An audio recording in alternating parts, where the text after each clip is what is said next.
Hello viewers, কেমন আছেন আপনারা সবাই? আজকে আমরা আবারও চলে এসেছি একটা নতুন ভিডিও নিয়ে। খুব সহজ কিন্তু ভীষণই প্রয়োজন একটা ভিডিও। আজকে আমরা শিখে নেব কিভাবে বাড়িতে অল্প সময় এবং সহজেই পনির তৈরি করে নেওয়া যায়।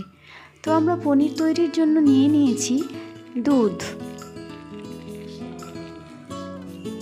আমরা এখানে 1.5 লিটার দুধ নিয়েছি। দুধটাকে ভালোভাবে ফুটিয়ে নেব।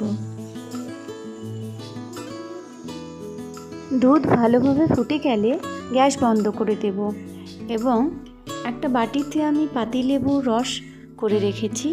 ওই রসটা অল্প অল্প করে মেলাতে থাকবো যতক্ষণ পর্যন্ত না দুধ কেটে ছানা হয়ে যাচ্ছে।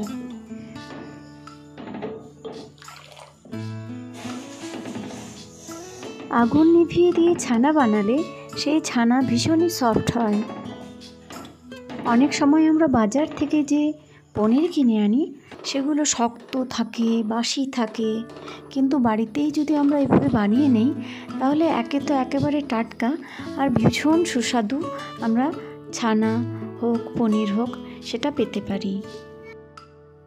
দুধ যদি ভালোভাবে কেটে যায় তাহলে দেখুন এরকম সবুজ রঙের জল বেরোবে।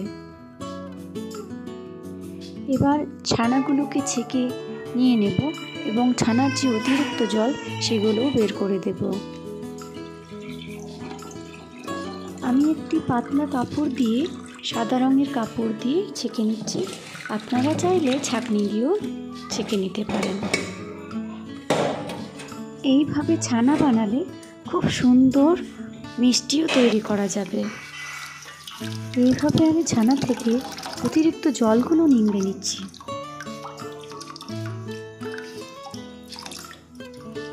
এবার এই ছানাগুলোকে একটি প্লেটের উপরে রেখে এর উপরে সমান এবং বেশ ভালো ওজন রেখে দেব। তাহলে যে পনিরটি তৈরি হবে সেটা খুব সুন্দর হবে দেখতে এবং সমান হবে। পরিমাণে খুব বেশি হলে একটা প্লেটের উপরে পাথরও রাখা যায়, আর ইচ্ছে করলে আপনারা শিলনোড়াও রাখতে পারেন। আমার পনির সেরকম খুব বেশি পরিমাণে ছিল না, তাই আমি একটা প্রেসার কুকার নিলাম এবং প্রেসার কুকারে জল ভরে রাখলাম। 2 ঘন্টা পর ফিরে আসছি। দেখুন কত সুন্দর পনির তৈরি হয়েছে।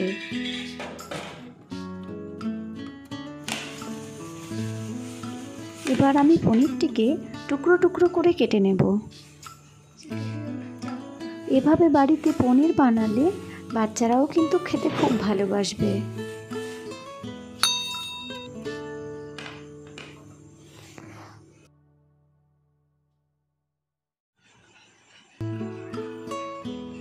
এই যে দেখুন কত সুন্দর পনির তৈরি হয়েছে। এবার আমি এই পনিরটাকে টুকরো টুকরো করে কেটে নিচ্ছি।